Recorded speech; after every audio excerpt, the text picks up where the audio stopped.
Here's something that just occurred to me, and I thought I would share my thoughts with the world, i.e., the handful of people who watch this channel, but potentially the whole world. And it's about how tyranny has shifted.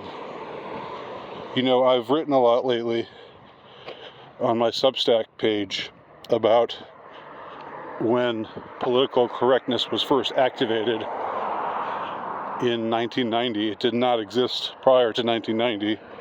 If you want to find out more about why I say that, then read my my stuff on Substack. But with political correctness, which is tyrannical to the core, has always been tyrannical to the core. It's always been totalitarian-minded.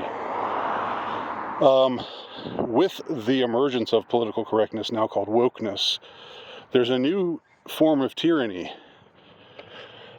that I think is relatively new in the world. I don't know if it shows a weird, twisted sort of evolution. I don't usually use that word because I don't believe in evolution, but it shows the emergence of a different mindset. Now, tyrants are all tyrants. Totalitarians are all totalitarians. That's why we can say that, you know, I know that some people roll their eyes at the horseshoe theory, but I think the horseshoe theory is true to a degree, which is to say there are forms of tyranny that are quote-unquote right-wing and forms of tyranny that are quote-unquote left-wing, but that they join up like a horseshoe together, and they're basically indistinguishable in the worst kinds of ways in their manifestations and how they manifest their tyranny in the world. But what I'm talking about here is a little different, because I think the new tyranny that's risen in the West, it's a tyranny of mind, tyranny of thought, that's different from the tyranny that we had previously, because the tyranny that ruled the world, that has ruled the world wherever tyrants have abounded, I think, is basically an more elemental kind of tyranny. It appeals to what is basic and guttural and elemental in us. Fear of the other,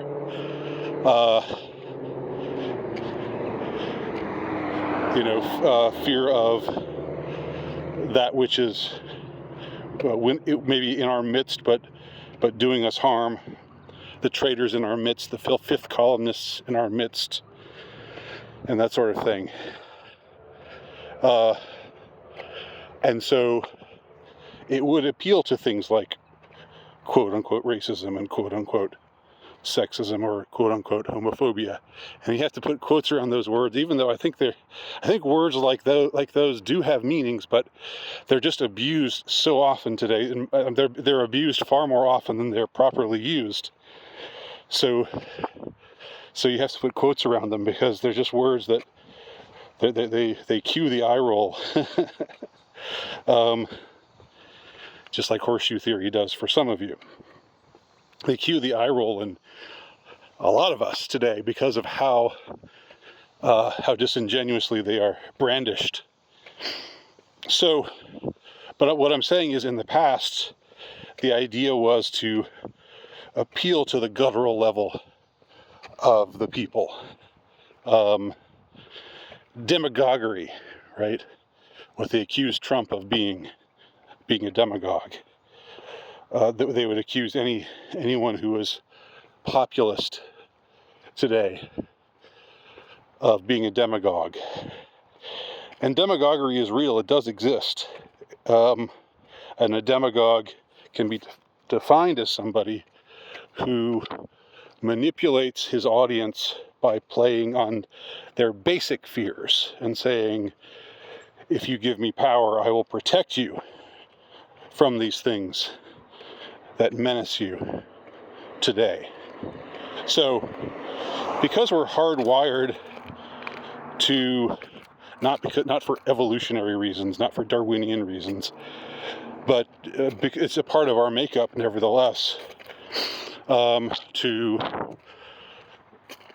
be suspicious of that which is not like us, or does that which looks different or acts different, or isn't of us, of that which is alien to us. Therefore that's been an easy thing to play on. It's been an easy thing for tyrants to play on. Now, the distinction, the nuance is that which is alien is often hostile to us. And when you have a government that brings in populations that are, number one, completely unassimilable, and number two, generally hostile to the values of the country into which they are being brought, then you are correct to see these people negatively, and to see the people who brought these people in negatively. You are completely correct to see them that way. And so it is completely correct to view the push to third worldize the West as a nefarious scheme. You're not being racist, quote unquote, when you do that, or if you are, you're being quote unquote racist in a way that makes sense, one might say. I don't want to quibble over definitions of words. I mean, semantics are really boring. I guess you could also say, well, it's not really about race, because if they were assimilated, then if they'd adopted the ways of the West, then they would be assimilable. And yeah, I agree. I agree with that. I don't think that people who are of other backgrounds can't be willing to be assimilated, or can't be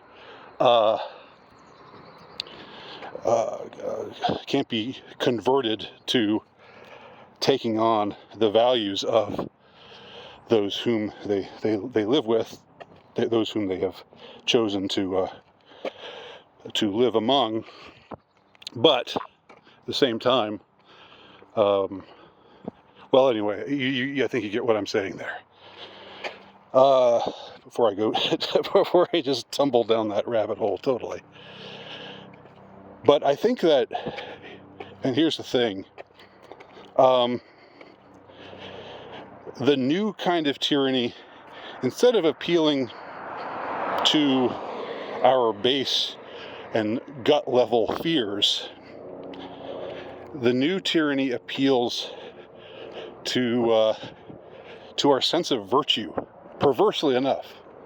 It says, we know you don't want to be a bad person like those racists over there who don't want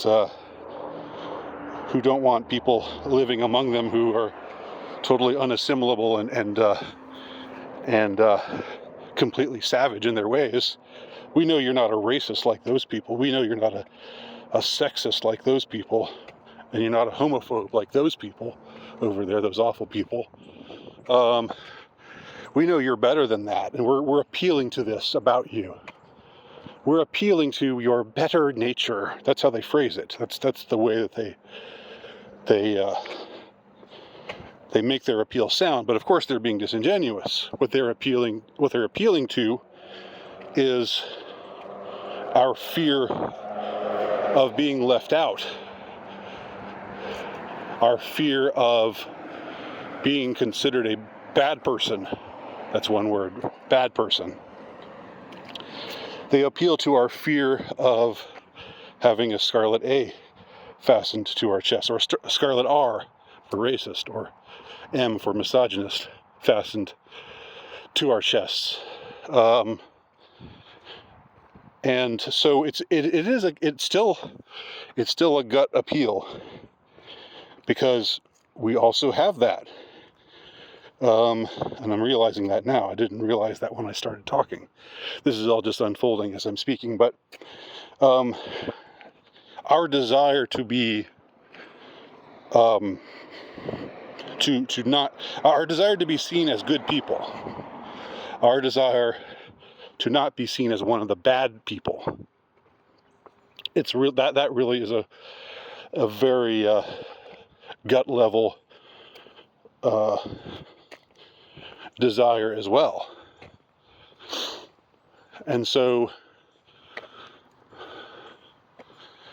you successfully become manipulated into rooting for that which is against your best interests, because you want to be seen as one of the good people.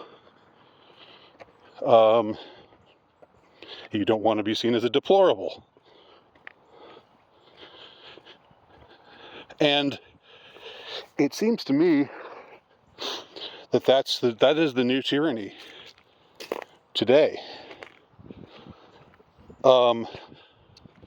It's the instrument. I mean, all tyrants are manipulators. What is a tyrant? A tyrant is someone whose rule does not accord with just rule. So anytime you step outside the bounds of what is just for a ruler to do, you are behaving in a tyrannical manner.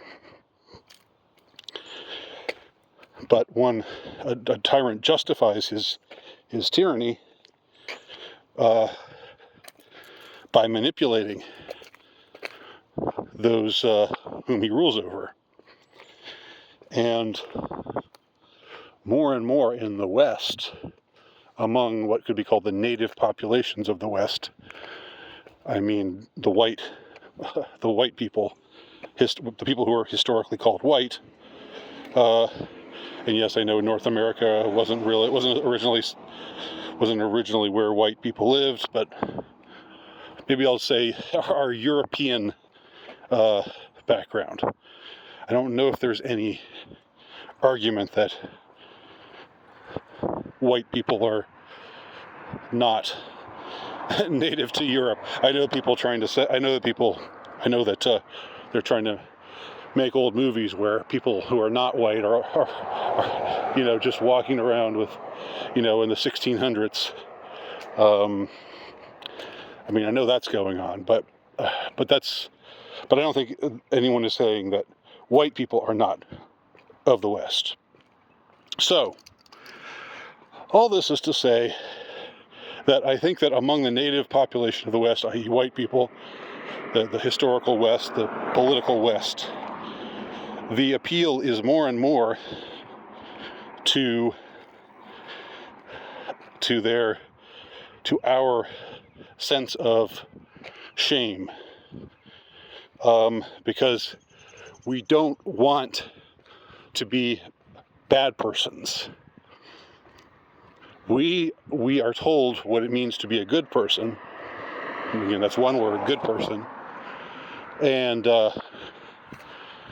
So we want to show that we are good people or good persons. It's very gut level. Now that I think about it, it's a very gut level thing. I remember being in third grade, had a teacher who just was, well, I mean, we all loved her at the time.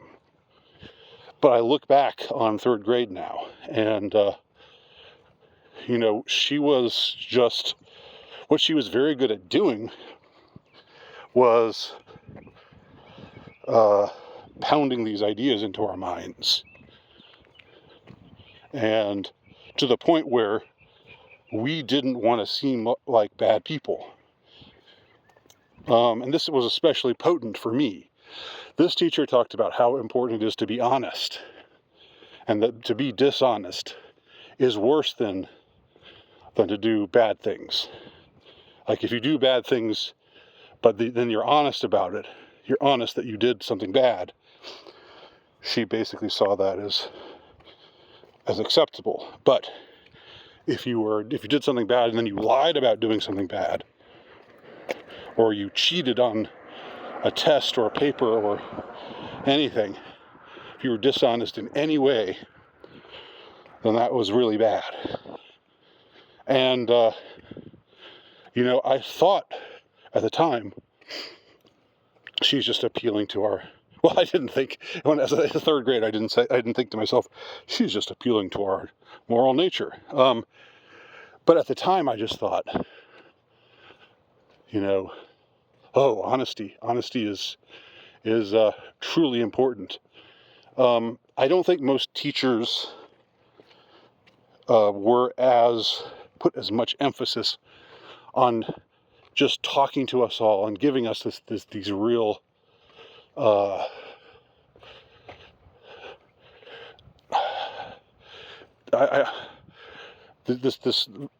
very emotion laden kind of talks. And she was very good at, I don't know what it was about her. She was not pretty. In fact, she was kind of masculine. She was kind of, at the time, I would think it was just tomboyish, but today, might suspect something different. And no, she was not married. But anyway, I don't know what it was exactly that gave her this magnetic sort of appeal to all of us. Because I know I felt it. And like in second grade, there had been a time where I think I copied somebody else's paper. I didn't do it that often, but I did it a couple times in second grade. And didn't think much about it. Didn't think it was a big deal. But then in third grade, it was like, oh, it's better to get, a terrible grade than to cheat and get a good grade. Which is true. That's what makes this so difficult to talk about, or so difficult to unravel. Because it's true. What she was teaching us, she was emphasizing things to us in a manner that, or the things that she was emphasizing were, I think, things that were valuable. But I now it seems like there was something highly manipulative about it. And I don't know how I feel about that. Like third graders, I know little kids, you have to manipulate them to some degree, I guess. But when I was raising my kids, I never wanted to manipulate my kids. Not at any age. I sort of thought that would be a shameful thing. That would be doing them a disservice. Now, I guess it could be asked, where did I learn that? I think I just came to believe that. I just formed that way of thinking. I say that because I don't remember it being pounded into my mind in such a fear-based manner as our third grade teacher did. And when I say fear-based, I mean it wasn't that she was saying, we'll take you to the principal and get you a whooping. Like that would be fear-based. I don't want a whooping, and people still, back then, corporal punishment was still in play. It was maybe the last days of corporal punishment in the West, the late 70s, early 80s. But that wasn't the fear that she was invoking. She was rather invoking the shame, the fear of doing something shameful and then being exposed in your shame. Cheating and then getting found out. And she emphasized it so much that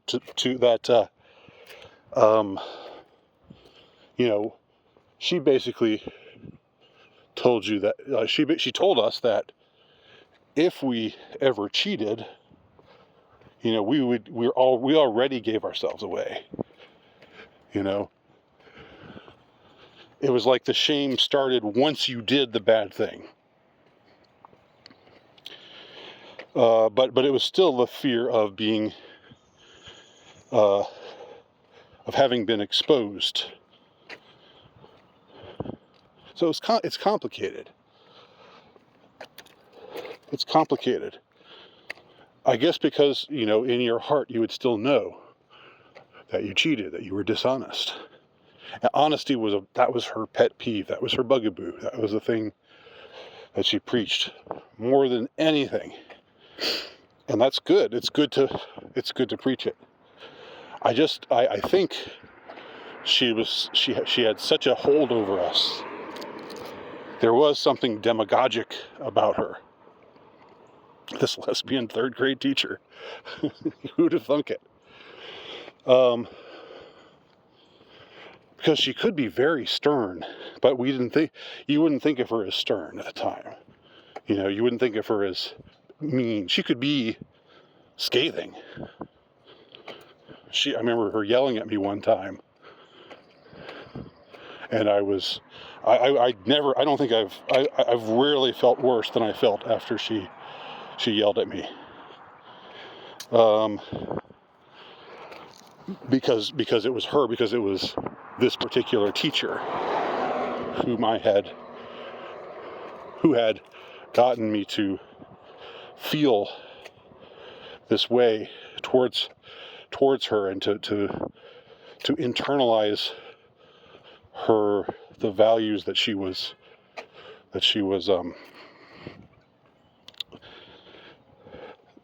feeding us, that she was manipulating us into feeling. So now the thing about all that is anything can be abused. You can make an appeal to people not to be racist, and if by racist you mean don't be mean to somebody because they're a different race. Don't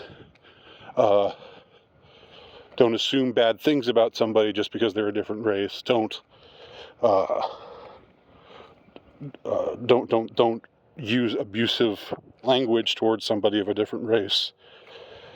Just the sort of things that equate to being a decent human being about anybody. Then what I'm saying is, if you make that appeal, then that's good. That's right. That's correct, I think. But where it's gone awry is that's not what being quote unquote racist means today. First of all, only white people can be racist. So say the race baiters. And second of all, which is not something that my third grade teacher would have said.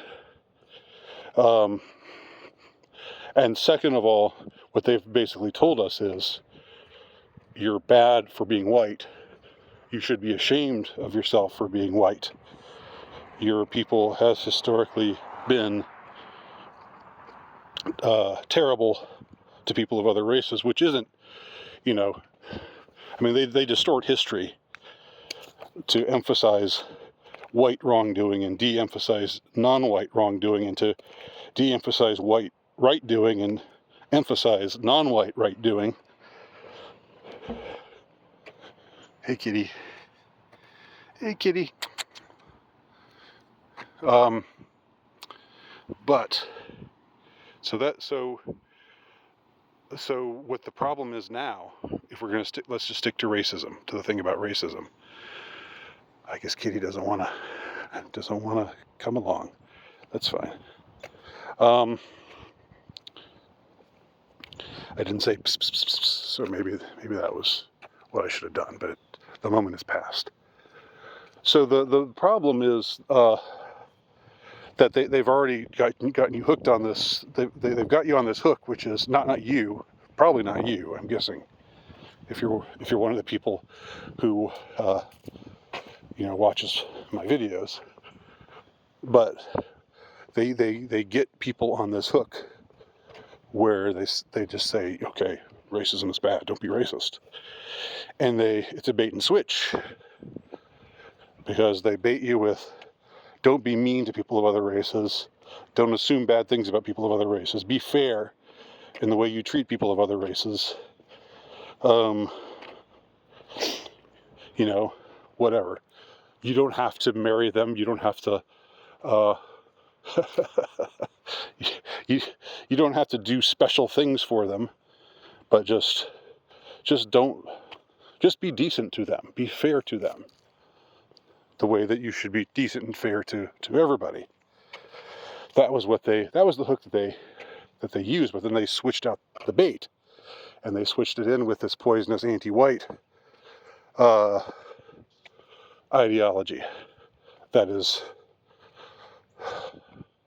so prevalent today, where don't be racist means hate unless you hate yourself and your own people, and unless you abase and humiliate yourself for being white, then you're a bad person. Then you're being racist. If you say, well, I'm just colorblind. Well, being colorblind is not enough, because blah, blah, blah, or whatever. The bait has been switched. So what I'm saying is, Miss Hales, that was my third grade teacher. I think I can say her name. Miss Hales' appeal to honesty. And I don't think she was doing anything bad on purpose. I think she was she just had these values that she really wanted to impart upon students. But I think, looking back now, it was kind of a little cult. It was a cult of Miss Hale, where honesty is bad. Dishonesty is bad. You should always be honest. And I think the idea of being honest is of course, honesty is a virtue. But that it can be twisted as well.